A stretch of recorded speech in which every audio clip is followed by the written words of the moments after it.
idea. And then,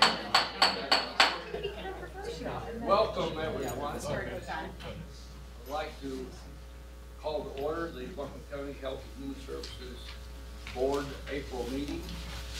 And again, good to see everybody. And especially the good doctor back there, we're glad to have him. He's been so instrumental in this integration process. And it's good to see you again, sir. I don't know if you've been introduced to these people, have you? Well, see, I'm showing my age. Senility. Okay. don't let Richard and me. Yeah. Hey, have you had a chance to review the board agenda? Any questions, additions? If not, do I have a motion that we accept it as presented? So moved. I'll second. Moved and seconded. All those in favor say aye. Aye. Good. So be it. In accordance with the State Government Ethics Act, it is the duty of every board member to avoid both conflicts of interest and appearance of conflict. Don's not here to hear me read that.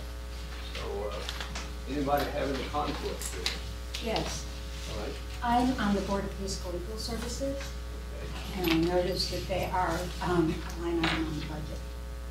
Okay, so we will understand whenever you rest. Jim's actually was gonna address that point at the beginning of his presentation, but because this board doesn't have legal authority to actually approve the budget, you don't really have a conflict. Okay, The thank you. commissioners have to ultimately approve the budget, so.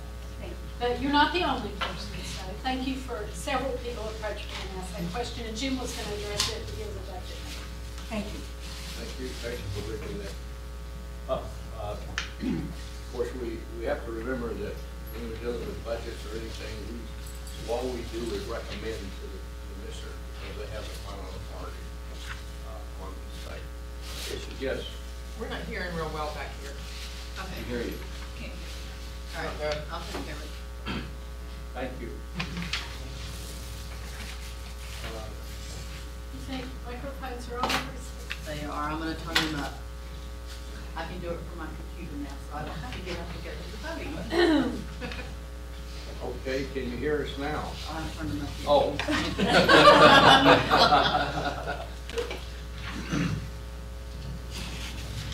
Okay, now. How is it now? You're better now? Better? Good. One thing we want to make sure is the staff can hear us. But thank you for letting us know. And welcome to Commissioner Belcher.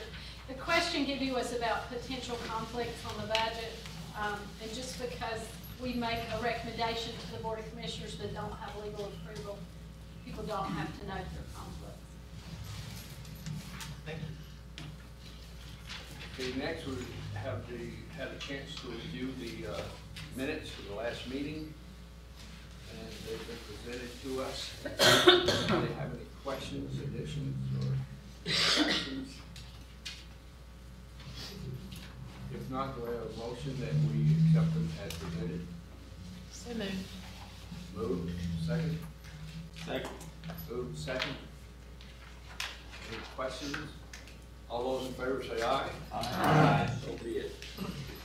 That brings us to the budget, Jim. So now that we've solved one of your problems, you could bring us up to date on the procedure that we're going to follow today, and which is, I think, is going to be an interesting situation.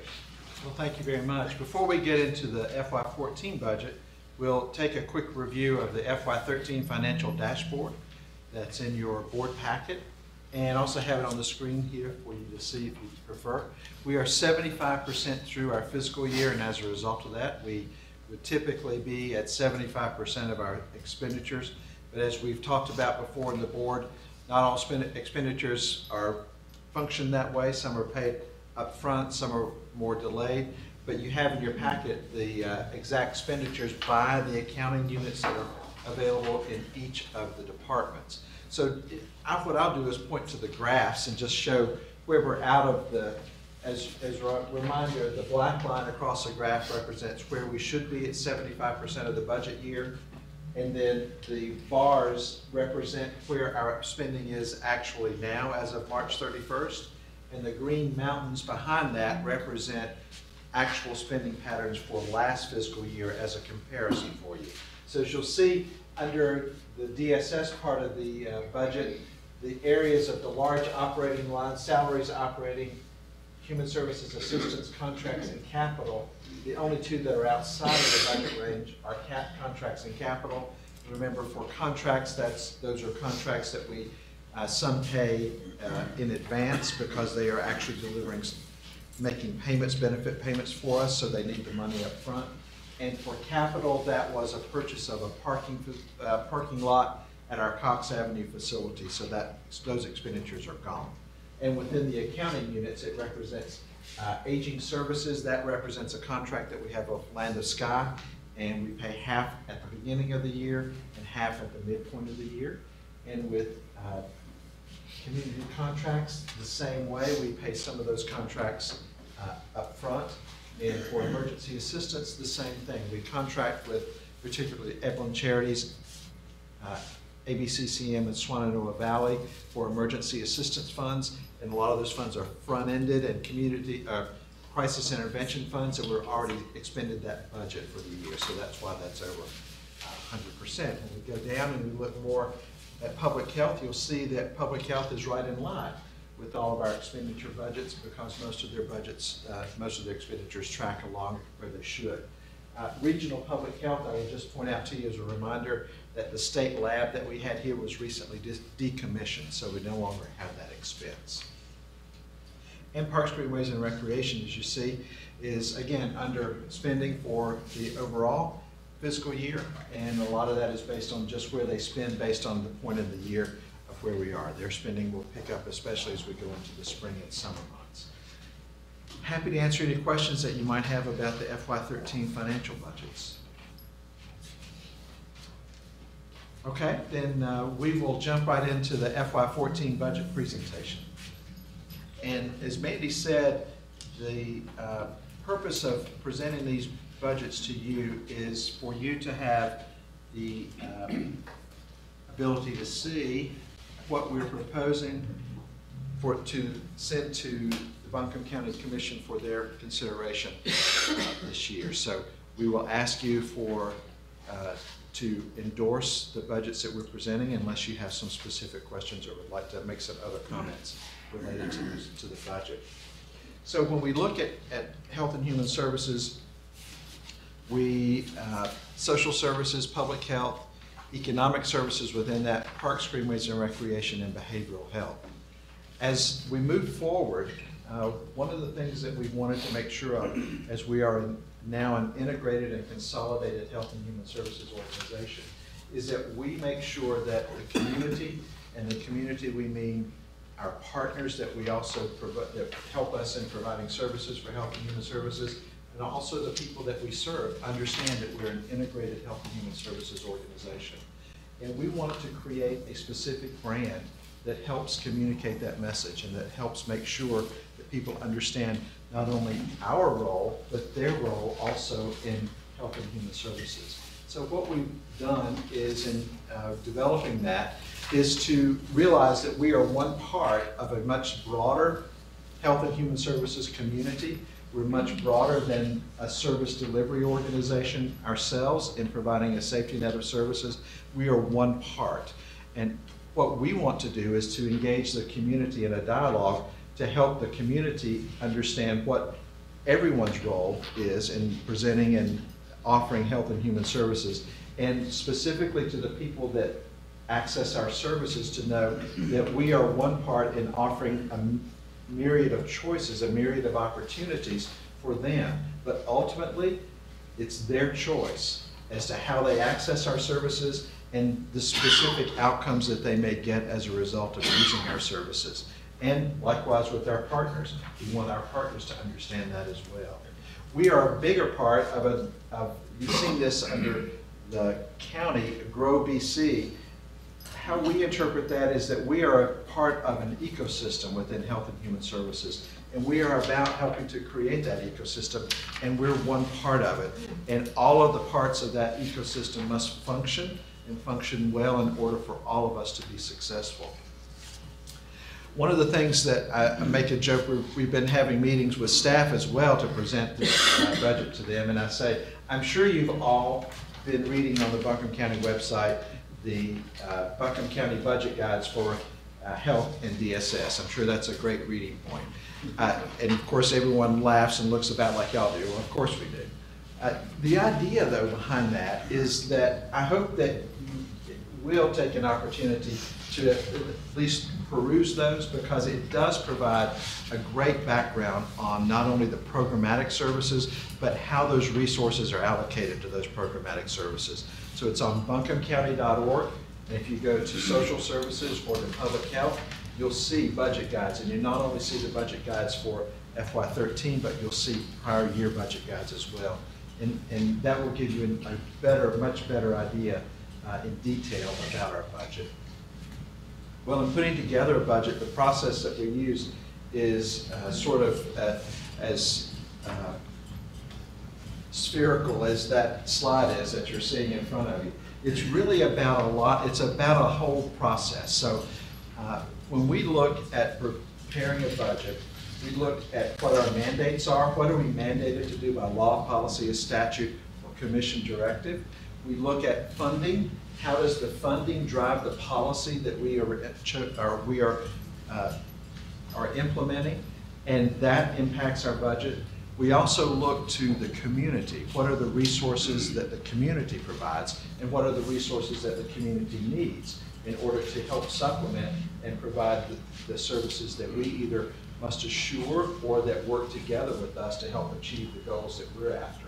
And then we also have to actively seek staff input in the budget process by asking the staff to participate in a process where they actually develop the priorities that they know that they must achieve in order to be successful in their particular program. The budget is not created at the senior leadership level. It's not created by me. I don't do that. It's at the department level where they actually go through and they decide what their priorities are based on the policies and procedures that they have to work with. And then we cost out those priorities, and they establish what priority order that they want those to work. But ultimately, the budget is about making sure that we get the results that we're required to achieve, that in the end make life better for the people that we are serving, and that make life better for our community as a result. When we look at the FY13 budget breakdown, we don't have yet the full picture for FY14, just to give you some perspective about how this budget, the Health and Human Services, compares to the overall county budget. You see that in FY13, Health and Human Services was the largest single component of county expenditures, about 30% of the budget. And we anticipate it will be at least that this next coming year as well. So there are a lot of eyes on what we do. There are a lot of eyes on terms of making sure that the resources that that we are allocated, that we use those well, and that we achieve the results that we're supposed to get. You know, as I said earlier, one of the things that we have to make sure of is that we follow the law, policies, and statutes and commission directives in order to achieve our goals. We are very lean in terms of what we do. We do what is mandated by law, policy, or statute, and very little outside of that area. Because we do that, we do depend on our partners in the community, and we believe that partners in the community are a critical effort to help make us successful and to help make the county and the citizenry successful. So here's what you've all been waiting for. Here are the proposed budget totals based on the different areas within Health and Human Services. So you see, this represents the actual county appropriation that we are asking. So the total expenditures, or the total amount that we are asking the county to write checks for in FY14 is almost $83.5 million. And out of that, there's social services, public health, parks, greenways, and recreation, community contracts, and these community contracts are contracts that we believe help support the core public health, core social services, core services in our community, that if those contracts were not there, that would impact even greater on the core services that we would be required to provide. That's separate from what the commissioners are considering in terms of community requests. That's not a part of that.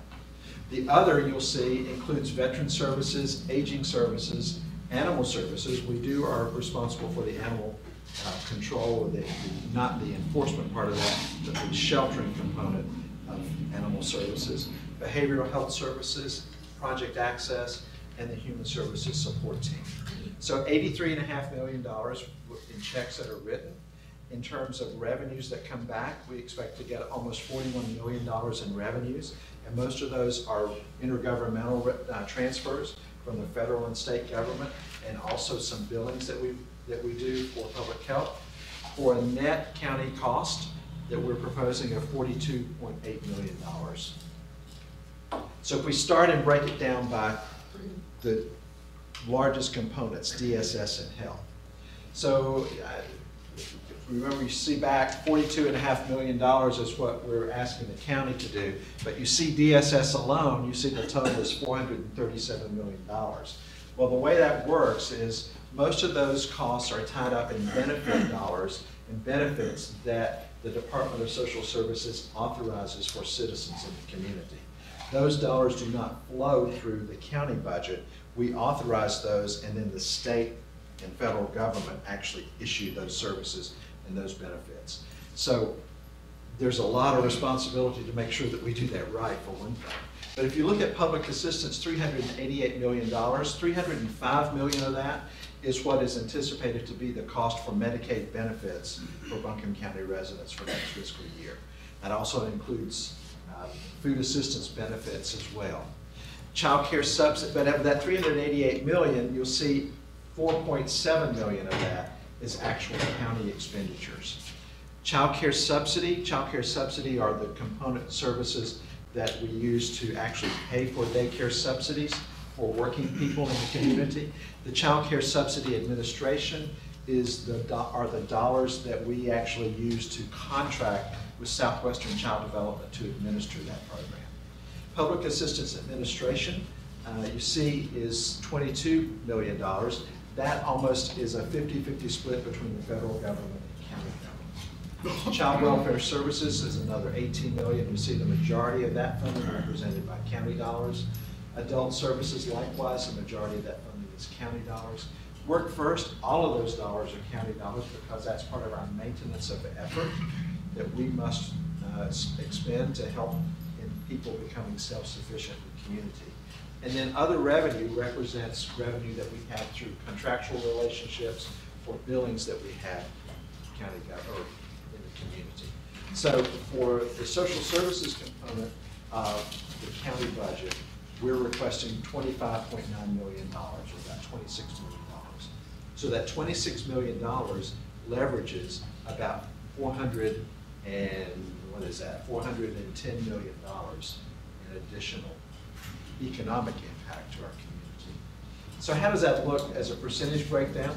Well, remember this slide on how this looks. The vast majority, 70% of the dollars that are in the Department of Social Services budget are actually from the federal government.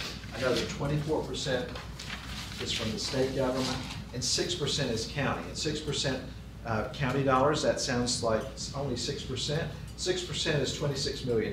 That's a large chunk of the county budget. So even though as a percentage of the total, it isn't as large, it is a significant impact to the county taxpayer. This is a great slide, and you've seen this before on the previous presentation that we did about the impact of benefits and the impact of public assistance, particularly in the community. National studies have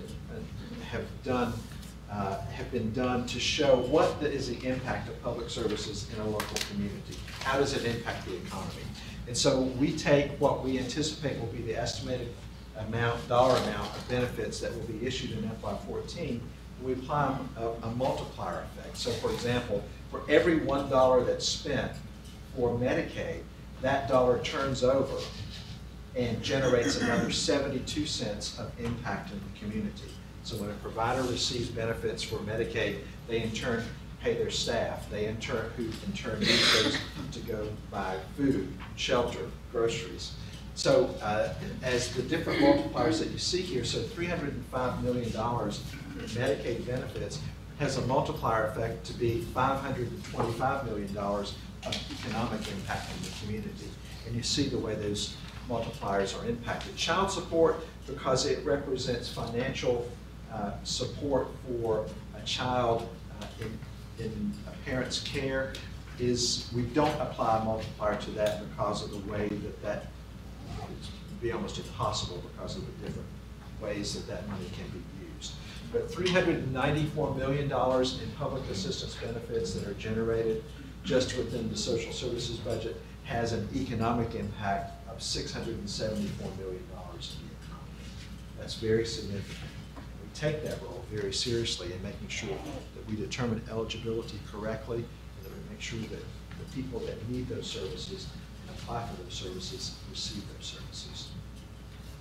When you look at the health budget, the public health budget, you'll see the different categories, and we call these accounting units, and in your packet you would have seen a description of the different accounting units and what makes up the different areas in those accounting units. But just to go through that, administration is exactly what it means. It means those things that help run the entire organization for public health. Community health promotion, those are WIC and health education promotion, nurse-family partnership. Clinical services is just what it says, those clinical services that we provide, family planning services, lab services. Community protection and preparedness would be disease control services. Environmental health is the largest component of that. School nurses is exactly what it says, or school nurses in the community and the schools. And revenue that's generated mostly from monies that we get, that's capped allocations from the state to do particular programs that we are mandated to provide, and billings that we have from Medicaid, Medicare, and for public self-pay revenues that we get. So the county appropriation that we're requesting for this fiscal year is $8.2 million. Now you remember the slide that I showed that showed the percentage breakdown of how DSS was. Well, when you see it, this one for health, you see it's almost exactly the opposite. The federal share in the public health budget is 20% of the total budget, and the county share is 61%. And you see the state, under whose direction we operate and guidelines that we operate in, mandates and policies that we implement, provide us 6% of the funding for public health. The vast majority, over 61% of that, is provided by county dollars. And we've been very strategic to make sure that those 61% of those county dollars, for all of public health, that we provide those services that we are uniquely designed to provide. And where we can contract those additional services that we may be required to assure or provide, such as adult primary care, child primary care, prenatal care services, we work with partners in the community to leverage additional dollars to serve more people. And Gibby's engaged in contracts with those organizations to do that. Yes, ma'am. Does the Medicaid expansion factor into this at all? No, it does Okay. not. To the extent that more people may have access to Medicaid and become enrolled in Medicaid, it will certainly impact our billings, particularly in family planning and perhaps in immunizations. But there are no Affordable Care Act dollars that are related to this public health budget. Are there any other dollars that we may have lost because we declined the Medicaid expansion? Not specifically within our budget. Where the real impact may occur would be in the recipients that may have been eligible for Medicaid, and that payer source will not be there. They will have themselves as a self-payer. Now, I will say the Affordable Care Act can impact this budget as we go down the road, particularly as it relates to prevention services, because we are not sure exactly how the federal government will use the funding that they currently give us. For example, breast and cervical cancer control. We're not sure exactly how the federal government under the Affordable Care Act will treat those dollars from a prevention standpoint. We know that the federal government has been using the federally qualified health center model as the model of their preference for distributing dollars, as well as making dollars more available in grants that are competitive, that not used to may have gone to public health, but now are competitively bid across the entire public health arena. That doesn't just include what's provided locally. Thank you. I have a I question. think Steve has a little bit of growth in there that relates to what they call the woodworking effect. As people are forced into the market, they're likely currently eligible for Medicaid, did not know it. When they go into the market to sign up, it will likely tell them you're eligible for Medicaid, go to your local Department of Social Services. I think those numbers for us are under 3,000, isn't that right, Steve? So, I mean, they're not even as large as normal growth for Steve, but they're probably he's probably budgeted for around 3,000 that are what they call the woodworking. I'd also say in the larger county budget, there's $1 million impact for counties in the area of human resources because of requirements under the Affordable Care Act related to carrying dependents up to age 26, reducing the period of eligibility from 6 months to 3 months when somebody enrolls in some pre-existing condition. So there are pieces in the county budget that are Sure. impacted. Thank you. I just had a question. We may have to defer to our school health experts, but what's our school nurse ratio currently? Like the number of schools per school nurse in the I county? will have to defer to Nell to. Yeah, that's about 1 to close to 11, depending on the school. Most of the nurses are now covering about 2 schools each. So one nurse We per have 1,100 students. 1,100 students. That's a great question too, because school nurses is an example of a commissioner priority.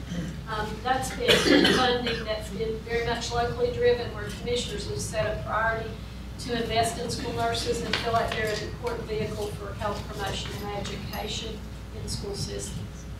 Now, do you know how we compare the state, like in terms of how we compare to other counties in terms of their school nurse programs and ours in terms of that student ratio?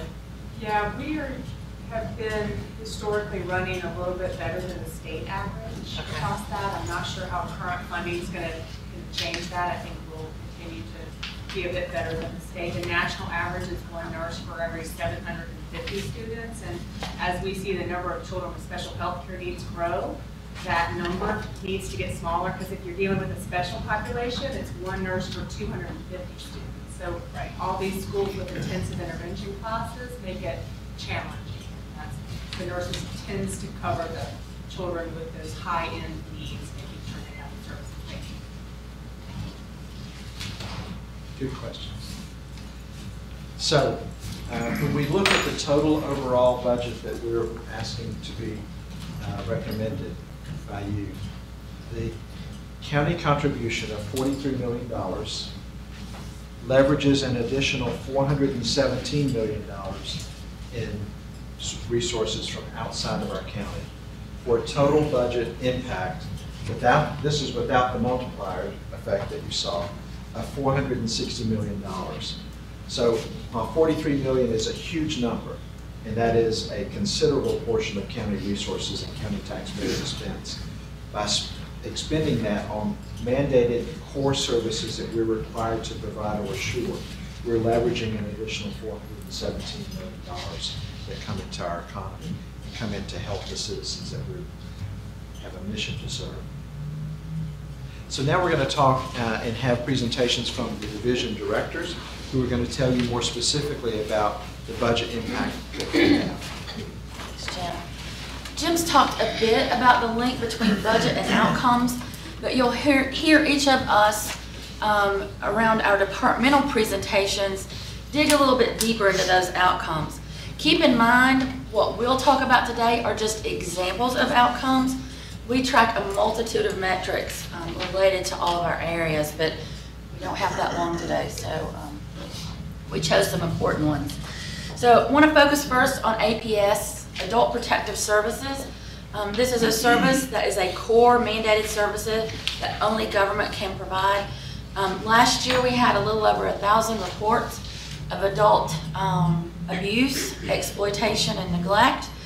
And of those reports, 24% were substantiated, so we were able to keep 229 adults safe.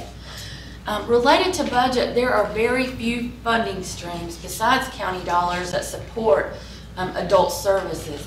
There's a few smaller funding streams, and then locally, we use the social services block grant to help provide those services. Interestingly, this week, we learned that the sequester will impact this fiscal year's budget related to social services block grant. So we'll have to make some adjustments there. Also embedded in the Affordable Care Act is about $8 million to support elder abuse services, but that's yet to be appropriated to the states. So there's potential hope for additional funding streams there. Also, as I want to point out here at the bottom, as we go through our presentations today, you'll hear quite a bit about our community partners.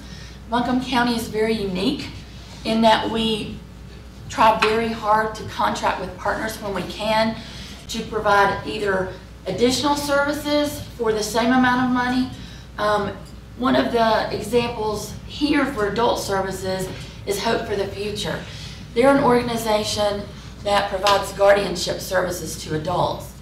Buncombe was really ahead of the curve on contracting with them early on because last year the General Assembly decided that DSSs are the only disinterested public guardian. What that meant for other counties across the state is they were scrambling to hire staff. What it meant for us is that we had a very smooth transition. So that was a very good county investment and smart partnership. Also, just around emerging issues in adult services, in the governor's budget, some of you who were on our boards previously heard lots about the adult care home issues we have locally. And there is money in the governor's budget around transitioning people from adult care homes to more supportive housing. I think I forgot my water.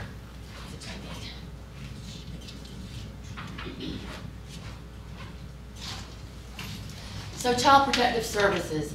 And these two outcomes related to Child Protective Services are related to investigations and our ongoing family in-home services. And you can see the two outcomes there. We're very proud of those outcomes, and our staff work very hard to keep kids in their own home or homes of kin when they possibly can. This fiscal year and continuing into fiscal year 14, there are some pretty substantial federal changes around practice as well as revenue streams for North Carolina. And for Buncombe County, that's about a $1.5 million impact in lost revenue for Child Protective Services, which is a core service that only government can provide. In the governor's budget, again, he has suggested an allocation that would make up for a part of the loss across the state, but overall it would only cover a third of the entire state loss in those revenues.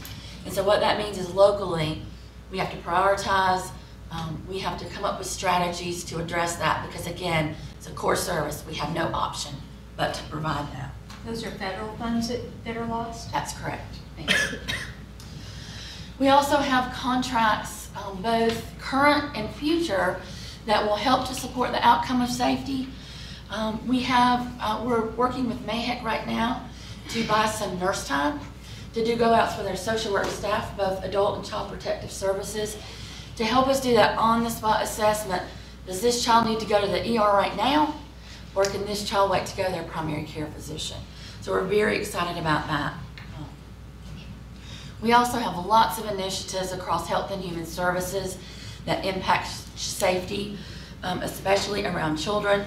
And you see some of those listed at the bottom. There's Family Partnership, which sits in nail shop prevention, and our Under 6 initiative and school nurses.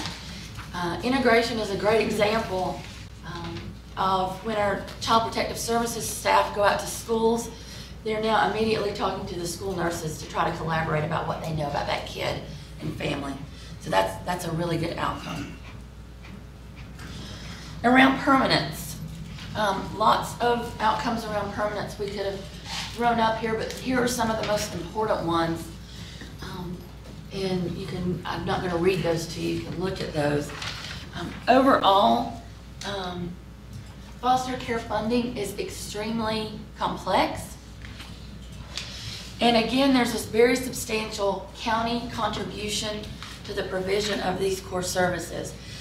Our staff work very hard to make sure that we put resources into place, and you'll see another outcome later that I'll talk about, to ensure that when kids do come into care, we make a good match with that foster home based on that child's needs so that we don't have to move that child. And while we would like for that percentage to be higher, we are one of the highest in the state around that percentage, and we have resources that help us do that. You'll see the contracts listed there. A couple I want to highlight. We have one of our partners sitting in the room. CCW&C is a great partner and really helps us with care coordination and medical home issues for our kids in care. And also Youth in Transition, Becky Kessel and her team have done amazing work to make sure that kids who are coming out of foster care understand how to take care of their own health care needs, understand what they need to do to be self-sufficient in the world.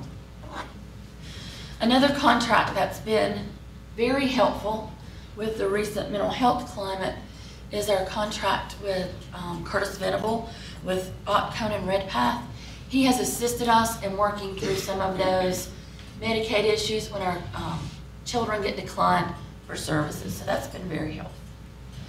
I've also listed, and I'm running short on time, but I've also listed some of the other integrated initiatives we have related to this outcome. So a focus on well-being. There's a couple of outcomes up here I want to talk about because they're not those shining, beautiful 95% outcomes, and I want to talk to you about why and about why we'll put some resources in place. 80% of kids and families have their well-being needs met, and I've listed up there what that means, what that definition of well-being means. Part of what this percentage reflects are mental health services for parents, or lack thereof. When children come into DSS foster care, if the parents are on Medicaid, the Medicaid stops for that parent once they enter care. So then parents' mental health issues are funded either by state dollars, and we also budget to help do evaluations for parents in order to assess what things they do need. We've worked very closely with Dr. Rich Munger and are putting into place, which I think I talk about later, but I'm going to talk about it now, an assessment center, which will give us some flexibility to help provide services to those parents so that we can more quickly reunify parents when we can. The one that's really interesting is 59% of all school-age children remain in the school in their home community. This has been a difficult one for us as our numbers in foster care have increased. The Fostering Connections Act, which was enacted federally a few years ago, mandates us to, at all costs, keep kids into their home school. So we have a very specific recruitment strategy around this. We are also reimbursing foster parents up to the Medicaid mileage rate to transport children to their own home school, if at all possible. And so we have a group of people that are vigorously working to make that outcome better. Also, we work very closely with CCW&C around making sure that all of our children in foster care have a medical home and that there's care coordination for that. So in order to increase that even more and also to address other well-being issues, we are looking at contracting with CCW&C this year for a care coordinator who will actually be on site with us and will be the liaison not only for foster kids but other kids who are in our system, which will help increase some of these outcomes. Aging services. We contract, Jim mentioned this earlier, with Land of Sky to be our coordinator for aging services. That budget, including federal and county funds, is about $2.6 million. It funds things like adult daycare, in-home aid, to help keep older adults in their homes and safe. So very significant service, and as we all know, the aging population is increasing, so that needs only going to increase. And then I thought this was a pretty staggering statistic. In veteran services, last fiscal year, we assisted 232 veterans and brought into the county, in terms of benefits for those folks, around $1.8 million. So we're very excited about that. The veteran population is rising, and Sharon West can certainly speak to that as well, along with issues for female veterans around military sexual trauma, which we're going to see more of. I have a question. Yes, ma'am. If someone wanted to, because I have patients, where would we send them? For veteran services, I can get you that number directly, and we have staff that you could send them to directly, and they will start that process going. They coordinate with the VA very, very well, so I'll get that to you after the meeting. I would appreciate it. Yes, ma'am. So emerging issues. We've already talked a little bit about the increase in aging population. We know as people get older, we need to build the infrastructure locally so that people can stay in their own homes safely with assistance. And so we do have a Buncombe County Aging Plan, which addresses many domains around that. Have talked extensively in the past about the adult care home drain. And what I mean by drain is a significant amount of county funds are put into managing some of those residents when their staff can't manage them. And that includes services not only from Health and Human Services, but from EMS and law enforcement as well. So we continue to collaborate both with the state and our local partners around that. Again, return of veterans.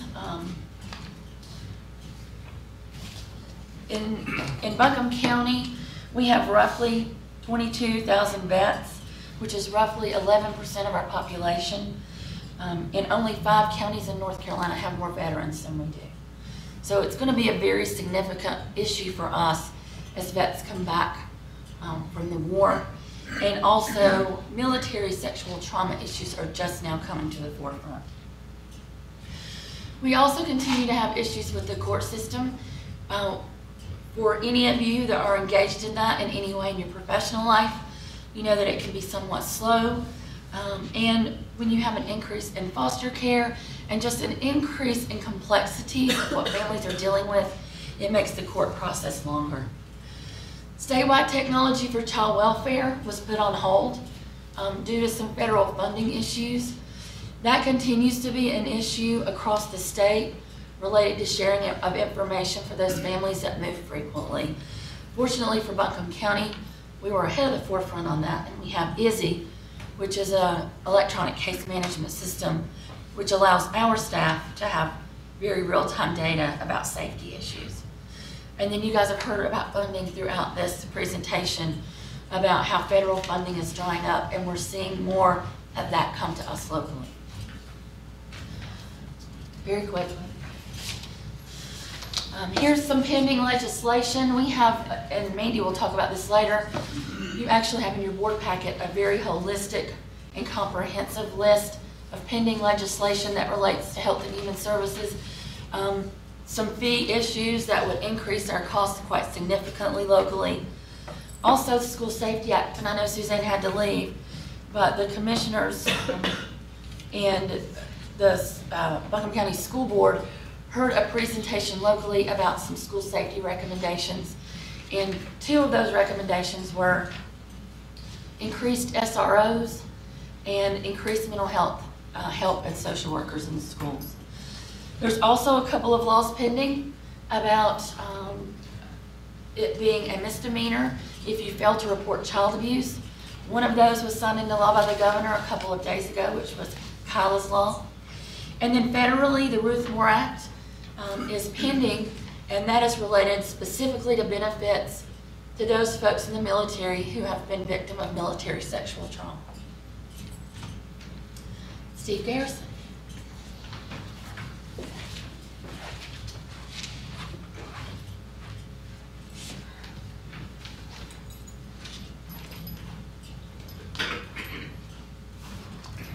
It's funny, I've been speaking in front of crowds for a long time, for many years now, but it still makes me just a tad bit uneasy. So what y'all can do to help me, if I happen to accidentally make eye contact, if you just quickly look away, I'd appreciate it. Economic services, there's a lot of things going on in economic services right now. I think that not only as far as perception of what economic services is, but also too in relation to spending and what the needs are. So what I'm going to do is kind of quickly go through and just give you some ideas as far as some of the outcomes of where we are right now. We'll start off with adult Medicaid.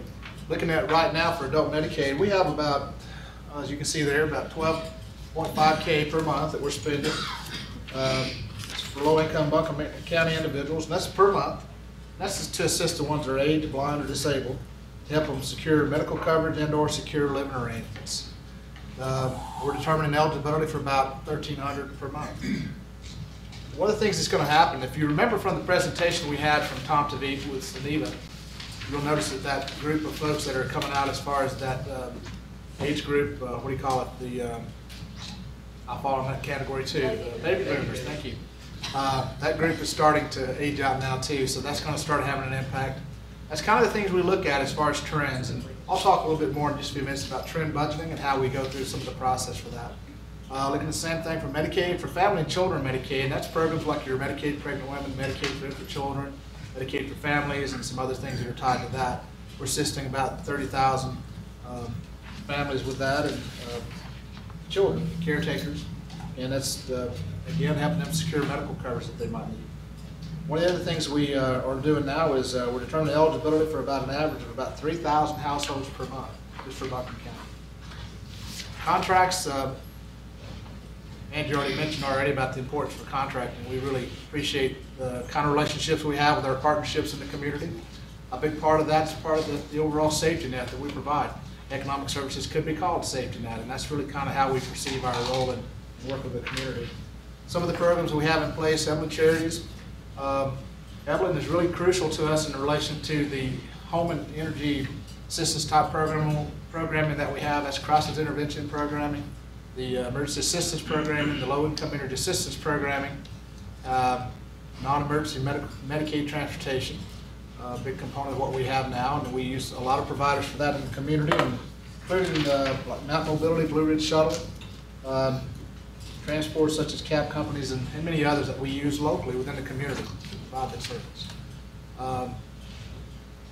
Community partnerships, many things that we have that are tied as far as an outcome we're looking at for well-being and prevention. Include a lot of the community partners such as Mission Hospital, CCWNC, as we already mentioned, Mana Food Bank, mental health services such as RHA, Council on Aging, Big Ivy, and Care Partner Health Services. As far as independence and self-sufficiency, some things that we have there for food assistance, we're helping about 20,000 households, low-income households, and it's really a matter of just trying to help them get food on the table. We hear a lot of reports that are out there right now about especially children in schools, and so this is one of the aspects of working within the food nutrition services. We're also determining eligibility for an average of about 34 households per month. In the Work First program, we're helping an average of about 436 low-income families. That's basically to kind of help make sure they have the resources they need, and really to help them provide their families with what they need during a hard time.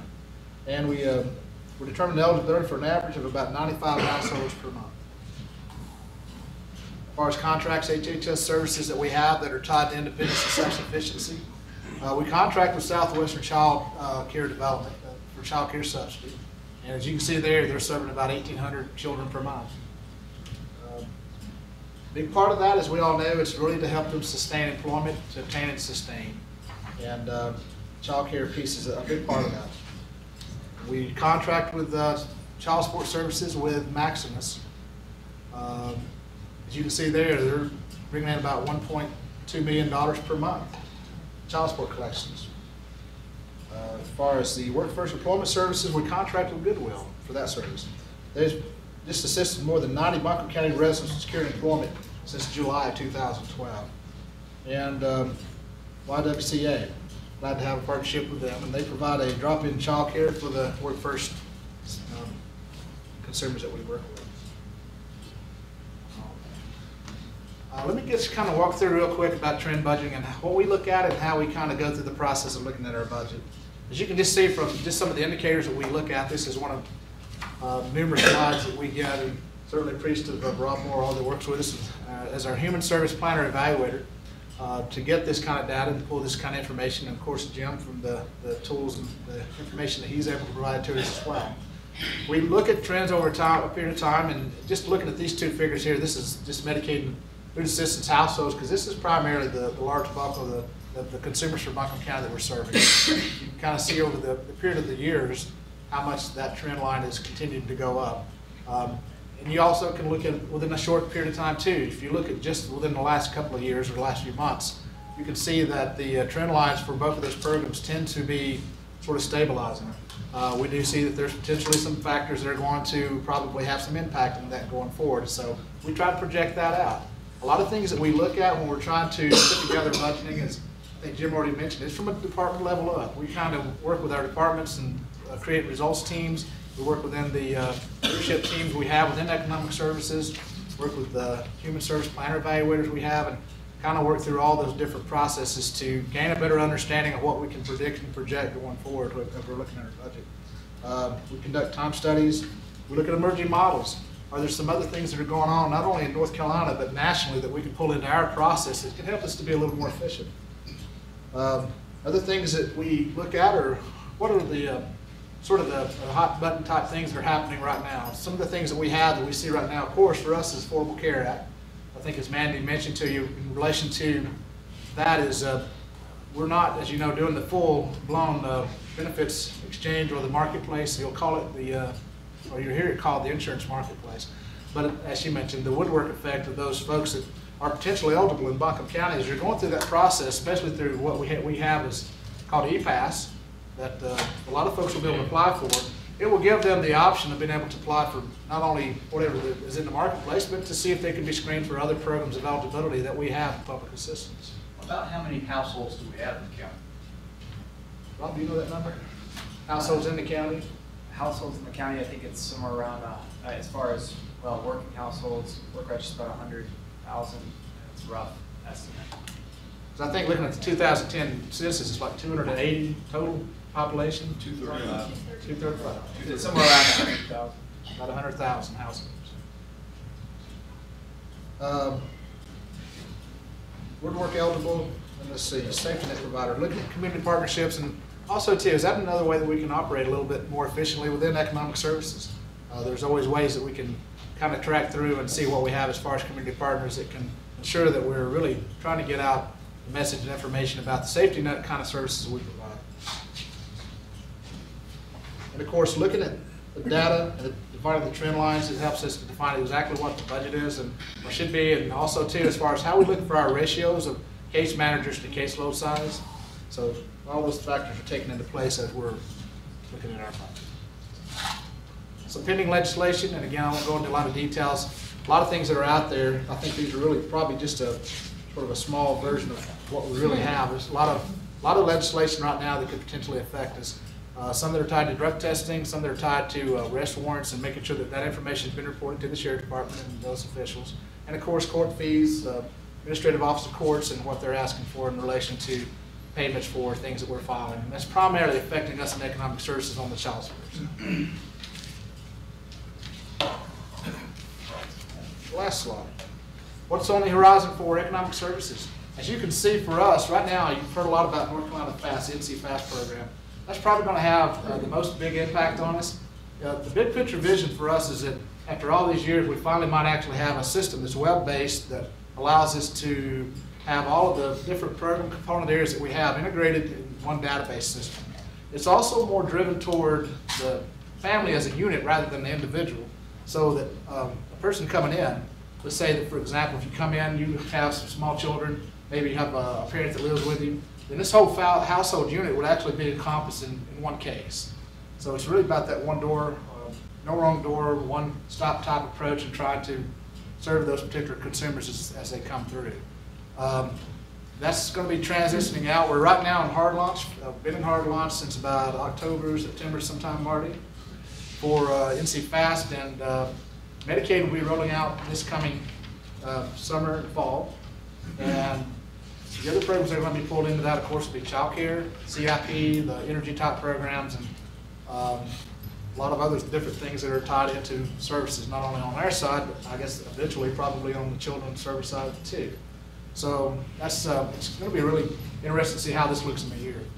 But also tied to that is that we're looking to see, is it going to drive how we operate differently? And it is. It's going to really change how we're looking or how we operate within economic services. So we're working on what we call a universal worker plan, and that's going to be a big piece of what we roll out along with NC Fast coming into play.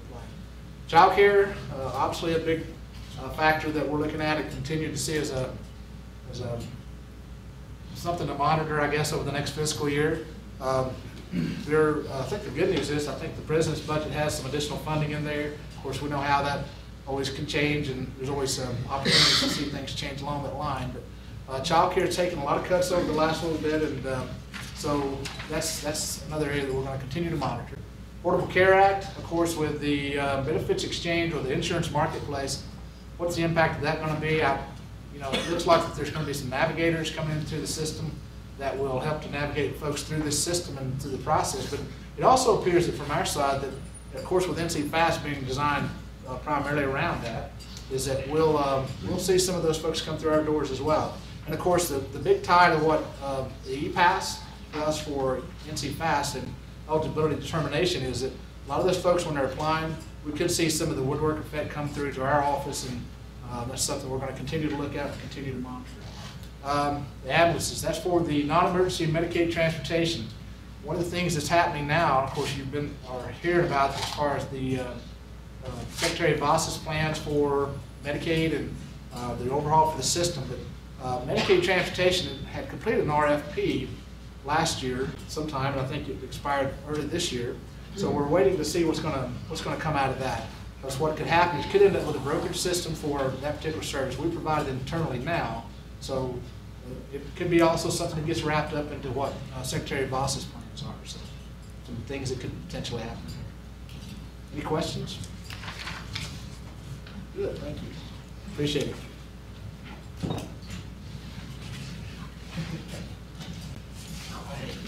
Okay, so I'm sort of gonna bring up the rear here.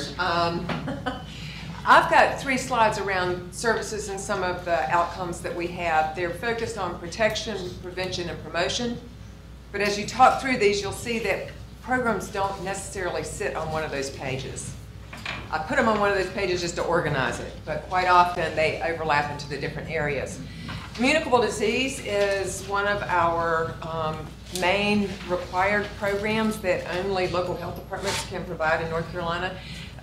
There are a lot of statutes and rules and regulations that go with communicable disease.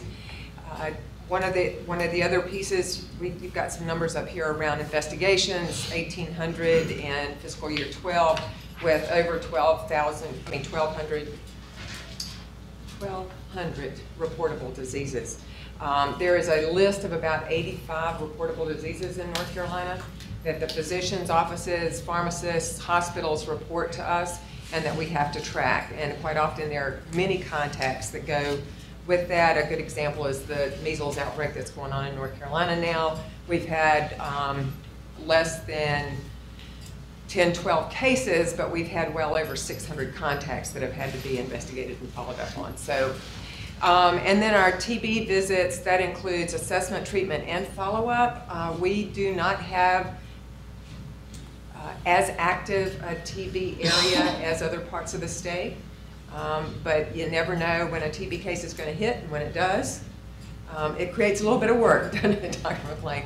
So we have staff that are continuing to follow up with a lot of the latent cases we have and work with physicians in the area around that.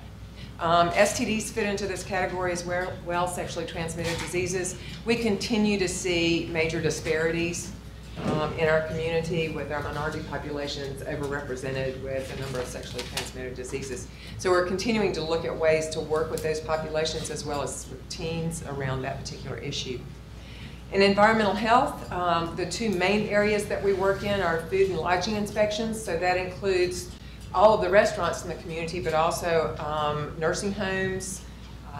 We inspect all the pools in the area, as well as school cafeterias, hospital cafeterias. There's a lot that falls into that. Over 4,000 inspections in fiscal year 12. And of course, hopefully most everybody knows about the website where you can go and see where your favorite restaurant, how well they're doing with their inspections. And then on-site septic system permits, that is a little over 1,000 for last fiscal year. That particular number really relates to the economy. So if we're seeing a housing boom, that number goes way up. With the decrease in housing being built in this community, we've seen that number go down, but we're just starting to see it trend up. So it really does march right along with those numbers. Preparedness, we have a specific grant from the federal government. There are expectations, very clear expectations from CDC about what we do around this. We work very closely with emergency management. We have a contract for an individual that helps us with this. So a lot of that has to do with plans, written plans, constantly updating those, getting those evaluated by CDC and the state, but it also relates to a lot of exercises and opportunities for our staff to test whether these plans actually work and how we would respond if something were to happen in the county. Around prevention, these are the things I listed under there. Immunizations, over 4,000 flu vaccines given just through our department last fiscal year, 13,000 non-flu vaccines administered. That includes foreign travel vaccines. We do have a fairly busy foreign travel clinic. We have a lot of people in this community that travel. It's important that they get their vaccines, because if they don't, they bring stuff back to us. That's where that initial measles case came from. Individual visited India in an endemic area, and he was not vaccinated. Brought one case back, and now we're dealing with this statewide. So it's important for us to make sure that those folks get those vaccines before they go. We unfortunately continue to have the highest exemption rate in North Carolina. So we have quite a few children who are not vaccinated. So when somebody says measles, I want to send my staff out with guns to every road on the way in to keep anybody with measles out, because we have enough children here who are not vaccinated that it could create a major problem for us. Family planning, we see over 3,000 patients a year, over 6,000 clinic visits. Again, the focus there is really on making sure that we have planned pregnancies in this county, and that's an ongoing challenge. School health, we talked about that a little bit earlier, close to 16,000 student contacts last fiscal year. We are seeing more and more children with chronic diseases in our school system, and that really does create an environment where our school nurses have to provide additional services. They provide surge capacity for any public health emergencies we have. If we have to vaccinate a large number of people, those nurses can come in and help us with that. And they have spent the last year working with the school systems around wellness policies and their wellness committees, and we've seen great improvement. I mean, our children are not going to learn to be healthy from teachers who are not healthy. So we're continuing to try to work with the school staff to help them in that area. Our school nurses also do a lot of education of school staff. So they don't do all of the work in the school system around health issues. The school staff give a lot of medications and do some procedures in the school, and all of that's under the guidance of the school nurses. Our breast and cervical cancer program, we screened over 1,000 women in our Wise Woman program, which is focused on chronic disease, so screening them for high blood pressure, cholesterol, those sorts of things, and getting them into service. Over close to 1,600 in the BSEP program, the breast and cervical cancer program. This year alone, we've had 18 women diagnosed with breast cancer and 25 early cervical pathology patients.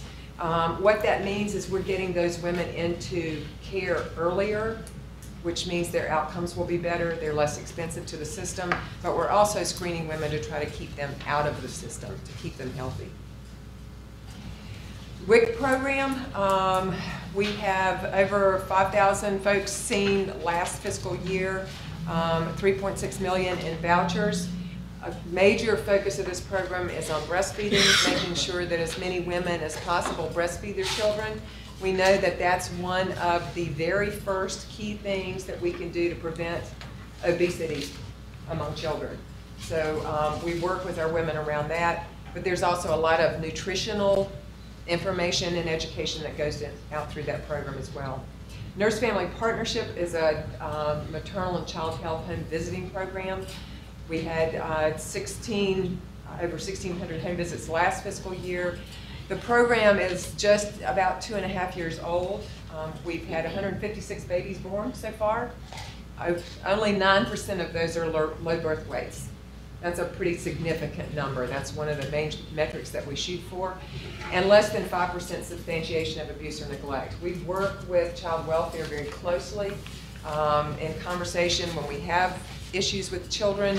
We refer to them, but we also work with them to try to get those kids off of that type of issue and working well with the mothers and parents to move them forward. In our health promotion arena, the community health improvement process, some of you are involved with our advisory committee that's helping us provide some leadership on that area. They're focused right now on the 4 priorities that came out of our community health assessment this year. Currently we have over 52 community-based organizations and others in the community that are working on those 4 priorities that are working with us to get better organized, to leverage the resources we have and make sure that we're getting the outcomes that we want. 2 coalitions that we provide staffing for, one is Healthy Buncombe, which is focused on physical activity and nutrition. The other one is Project Assist, which focuses on tobacco prevention and control. A lot of effort on teen tobacco prevention and control. And one of the students that works with YES, which is a coalition that we work with on that issue, and did a lot of work this past year on tobacco prevention in youth in our community, was recognized as the national leader around, a national youth leader this year, just in the past month. So and this is the second youth from this community that's been recognized that way. So we've got a very engaged teen population around this issue. Communications covers a lot of territory, but just a couple of things. We had close to 20 different promotions last year around different health issues, but about 5 major ones that included things like around Tdap vaccine for our kids, around flu vaccine. We did a lot of work when we had the salmonella outbreak. There was an awful lot of media work that went into that. 35% of the media contacts we had last year came as a result of press releases we put out. So information that we wanted the community to get, the media does a pretty good job of responding to that.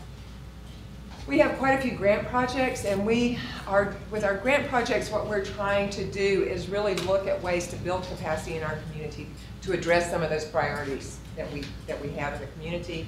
Community Transformation Grant is focused on physical activity, nutrition, and tobacco-free living, but also some clinical pieces. That is actually an 11-county effort that we are the lead county for. Innovative Approaches is focusing on children with special health care needs. There have been a number of different activities that have come out of that this past year. That engages probably 30 different organizations, including parents and pediatricians that work with us on that. Minority Health is a grant that obviously focuses on chronic disease self-management in our minority populations. We have 3 community-based organizations that we contract with for those services. And Triple P stands for Positive Parenting Program. We've just gotten that grant, so we're just getting that off the ground, but that will engage lots of different partners as well. I threw this slide up not because I expect you to be able to see all of this, but to point out that we have lots of different types of data that come at us or provided to us to help us decide where we need to focus our efforts. County Health Rankings came out last month. We continue to rank in the top 20 counties in the state, but North Carolina is 33rd out of 50 in states. The sad faces, I just wanted to let you know that those are areas where we are either below the state or the national value that's out there that we're shooting for. So we still have lots of work to do. Those areas represent health behaviors, clinical care, but very significantly that social and economic factor arena, which has been estimated to be 40% of what impacts the health of our community. So when you think about the fact that we've integrated into Health and Human Services, that social and economic component is huge if we're really going to move the bar on some of these health issues. So we continue to use this data to help drive where we focus our efforts. Some of our current and future challenges, Affordable Care Act, we're not sure what that's going to mean. Immunizations are supposed to be top dollar, so when this goes through, people are supposed to get their immunizations without charge in their physician's offices. That's assuming they have physician's offices. So the impact that that's going to have on our clinics, we're not sure at that point. And there are other issues that sort of fit into that category as well. I think Jim mentioned the breast and cervical cancer program. We don't know whether that will continue, so we'll just have to wait and see. Sequestration, we've just heard from the state that they're probably going to take around a 5% cut in some of the health programs. We don't know yet how much of that they're going to pass on down to us, so we're waiting on that one. Unfortunately, the president's budget has a 50% cut for the prevention fund. That could impact community transformation and some of the other grants we get. Title X, we're never quite sure what's happening with that, so we have to watch that all the time. Some of the legislation that's out there, and I'll talk about that in just a second. Medicaid, again, for us around safety net behavioral health issues, we have an assurance role around that. That's not one of those things that we have to provide directly, but we are supposed to be assuring those things. And what happens with Medicaid impacts our ability to make sure that people have access to care. So some of the pending legislation, and this is just a few of them, but some of the more important ones from my perspective, and some could impact our work, but all impact our ability to help our communities be safer. The Safety Helmets Act would require all kids under the age of 21 to wear a helmet and to get training on driving a motorcycle. Anybody over the age of 21 no longer would have to wear a helmet.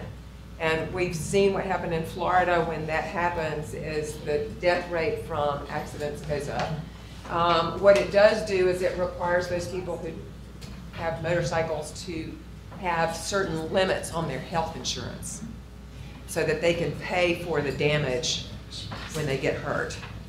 So it's sort of a backhanded way of approaching that. We've got one of the strongest laws right now in the country.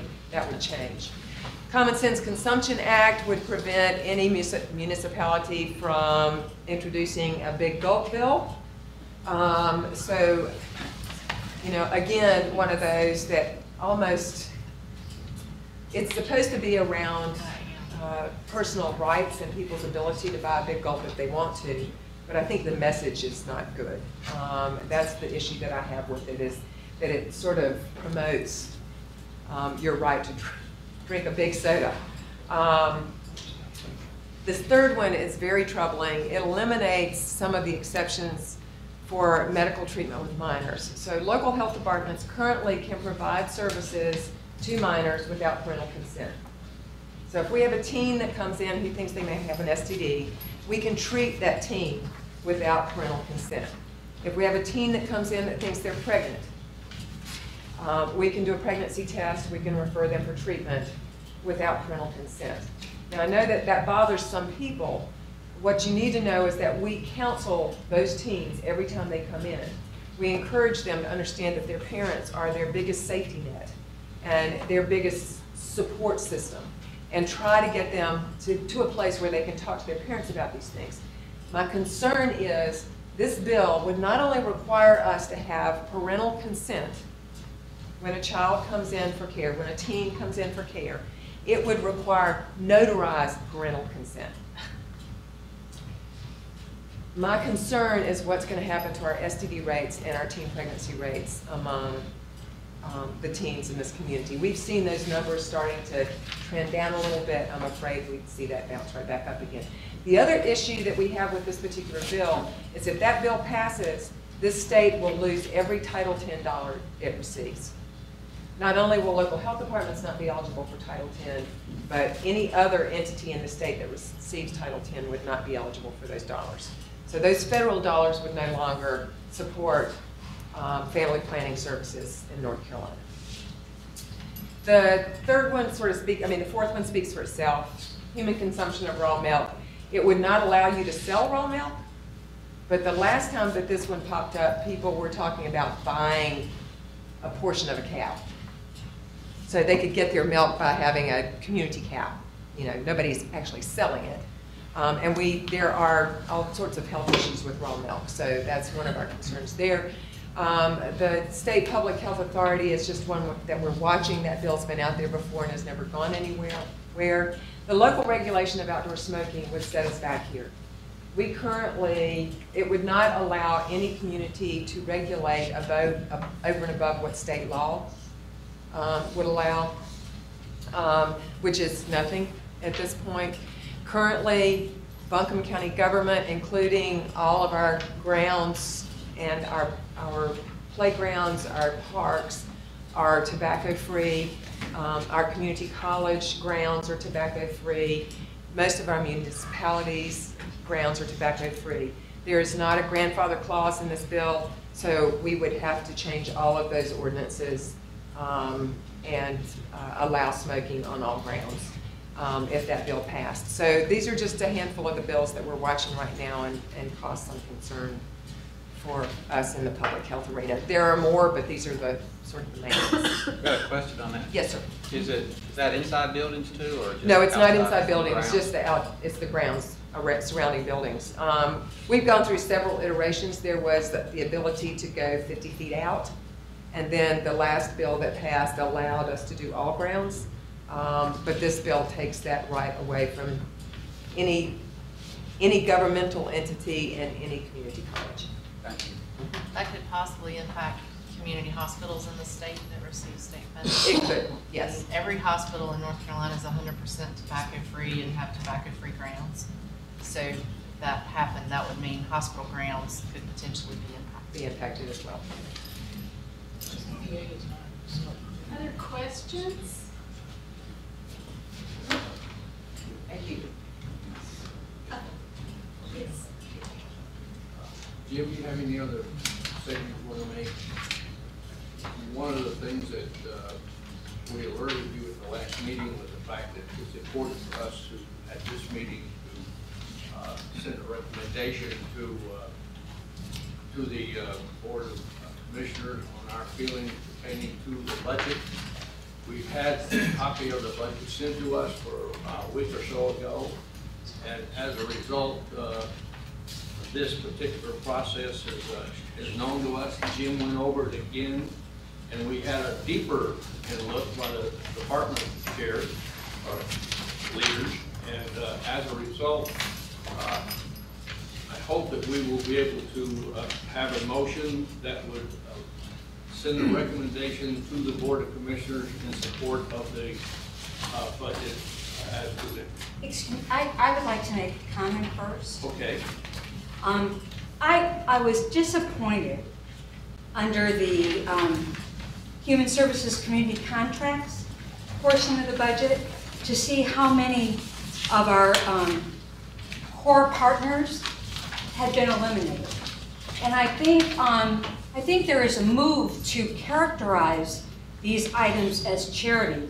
And by charity, I mean things we take care of after we've taken care of ourselves. And these partners actually help us take care of ourselves. And they provide services, much like you mentioned, that are core services. They keep people in their homes, they keep people safe, they keep people healthy, they help children stay in school, and particularly, I don't characterize them as charity, I characterize them as investments. They also bring leverage to the table in that these dollars are leveraged with funds both by individuals and by foundations sometimes that are out of the region. And they are leveraged by volunteer work. So they allow us to provide services to our constituents more cheaply than we could if we did it ourselves. And then finally, I'd like to suggest that, particularly at a time when federal budgets and state budgets are being cut, and please understand that I realize these are very challenging times for the county in terms of the budget, especially in terms of the reevaluation, which will impact our people maybe not evenly. But those people are the very same people that are helped with these dollars. Yeah, and just to clarify, those aren't contracts that have been eliminated. There, as Jim mentioned, there are $2.6 million that sit in the health and human service budget that are directly related to core services. The other nonprofits, the commissioners held a very long meeting for each of them individually. They asked to do that as new commissioners so they understood what services they were providing, and had an opportunity to meet the leadership of those organizations and understand how they fit in the larger county budget. They'll just make those decisions as part of the budget. They're not a part of our budget. They're not eliminated. That'll be the decision the commissioner makes. So these dollars are shifting. They're not shifting either. We just don't have the authority to approve them because they're not directly connected to health and human. They're ultimately the commissioner's decision. But they're a part of the budget. They'll pass them. Go ahead, Commissioner. I'm not going to say, Okay. we've got a totally different list. These Yes. are on separate. So I misread this. Yes, those are, Okay. and they did Not not. the first time. No, it's a very legitimate question. It's the first time we've done that. Those just got pulled out so commissioners could hear presentations directly. They'll make decisions, and if they fund those, the ones they fund, will come back to us to manage the contracts once they make a decision. Thank you. But it's, I mean, I understand your point. They're critical to how we move forward. It just amounts to the contracts that was just put into this budget for years, and now they've taken it out where it should be, and the commissioner will handle it at their. Well, thank you. Thank you. I only had one inquiry, and this may just be something that Jim could share with us at a later time, but in terms of the other grant dollars I know that come in and help fund certain activities, where do we see that reflected in the budget, or is that a separate report that we would need to have generated? Meaning other agencies that we, write grants, receive funds that come into our community? It's a great question. If there are multi-year grants, what we do is we sit those in a separate fund, mainly so that we don't have to do carryovers, that they can be the life of the project grants, such as a community transformation grant that we have, that is a multi-year grant. A lot of the grants that are one-year grants sit actually in the budgets, but for multi-year grants we don't. Happy to bring those to you and show you what those multi-year grants are that we have. I would just be interested to see what other, opportunities we bring into the community that help support our public health and health and human services. That's a great question. Other questions? Make a motion that we endorse the DSS budget and health budget as proposed. Do I have a second? Second. Now, do I have any questions? Anybody want to add anything else? It's good to see that people are reading the budget. That's good. If not, then entertain the opportunity for all those in favor say aye. Aye. Opposed, same sign. So be it. 100%. One of the issues which I appreciate, the attention that Terry's paid to this, Terry raised her awareness is giving. I've closely been watching legislation that has the potential to impact poor public health. If you want to talk a few minutes about the resolution. Sure. I know you touched on some of the issues in your presentation, but one of the roles of this board is advocacy, so bring to you a resolution for the General Assembly. So I'll let you talk about that. Okay, I'll be very brief. I talked about some of the issues that we're seeing in the area of public health, and Terry was very passionate in emails about, she was very concerned about the tobacco piece, which I appreciated, and then the next week it was like the common sense consumption bill. I thinking your comment was, I hate this one even more. So what we did, we could crank out a resolution for every one of these things that comes up. Number one, y'all spend all your time considering resolutions.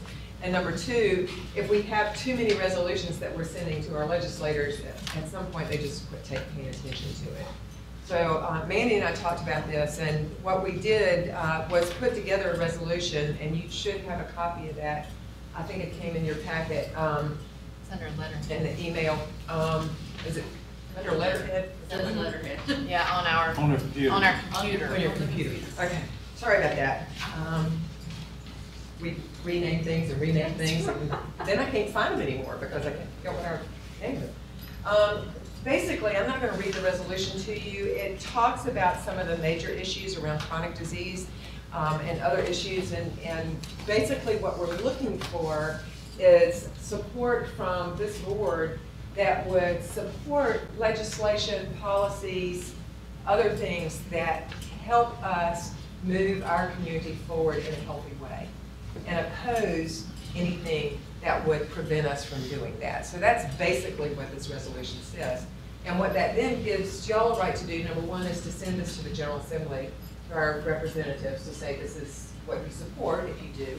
But it also gives you a right as a board member to advocate on those issues that you're most passionate about.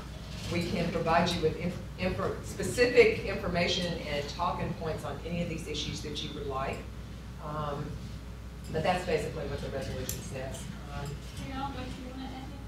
Well, and my point is that these are tools that we may or may not need. With the outdoor smoking, I mean, the more we learn about secondhand smoke, the bigger deal this gets to be. With the big gulp bill, I think that has been totally mischaracterized. That is an attempt in New York to just re-normalize what a portion is. It doesn't keep anyone from drowning in soda if they want to. It just re-normalizes a portion. I am not suggesting that we do that, but what I am suggesting is if New York does it, and it proves to be effective, given what we know about the chronic disease impact with obesity, it would be silly for us to tie our hands now and take any tools out of our toolbox before we understand how they work. And so that's why I'm asking you to support this resolution. I will tell you there is one state that has passed a similar bill, or a similar act as the Common Sense Consumption Act, and it's Mississippi. And unfortunately, Mississippi has the highest obesity rates in the country. I'm in favor of the resolution, but I would like to suggest it be footnoted. And sometimes in public debates, you hear this side says it's going to cost the taxpayer more, and this side says it's going to cost the taxpayer less. But I think some of these obviously came from some data, yes, either an appendix or something like that. You just footnote it so you know where that's coming from. But I'm in favor of the resolution. Just out of curiosity, are we doing this alone? Other counties doing this? I'm not sure what other counties are doing. In your position, I would encourage you to share it. Get that voice. I know that we're having conversations in our association did go down through the list last week and decided what we would support and what we would oppose as a statewide association. But we have done that much. What I was going to comment on is North Carolina Prevention Partners, which is a state organization that focuses on tobacco, physical activity, and healthy nutrition, has already put out a lot of pleas to their constituents within hospitals and schools and along those lines. Skinny, I would just, make the statement in this session, there's been like 2,000 bills introduced. Most of those will not come to be law. And a lot of these bills that are introduced, if you have a problem with them, contact your representatives. A lot of these representatives, when you call them, they may not even know what you're talking about because they haven't even seen the bill. They're not, looking, because I have done that. And I've called to complain about a particular bill that's come across in front of me, and they don't even know. They got to go look it up. So just by talking to them, you may be able to be effective by contacting them. getting that information to them, because they're not married to these if they didn't introduce them. And a lot of times, as an elected official, I know you want to try to appease your constituency, and some of these, I can look at these things and I know how they got there. And it wouldn't take much opposition to make it go away, some of them. Are we comfortable enough to have a motion to support this resolution? I'll motion that. So moved. So moved. Second. Second. Any discussion? All those in favor say aye. Aye. Opposed, same sign. 100%. Thank you. Thank you. Thank you, Karen. I'll just summarize by saying that I appreciate your patience today. There's not an easy way to bring you a $500 million budget without some scope of detail. So I appreciate the work of the department heads to take what are very large, complex scopes of programs and the budgets that support them and present them in an understandable way. So thanks to each of you too. But I will talk about Lisa and I will catch up on the last 2 items next month, so we can go. I am absolutely committed to not holding people ever. They're very busy. One quick comment. Yesterday there was realizing the benefits of diversity and inclusiveness in the workplace. Initiative taken by Lisa Eby, a lot of work done by Crystal Lance and other people in this room. Thank you very much.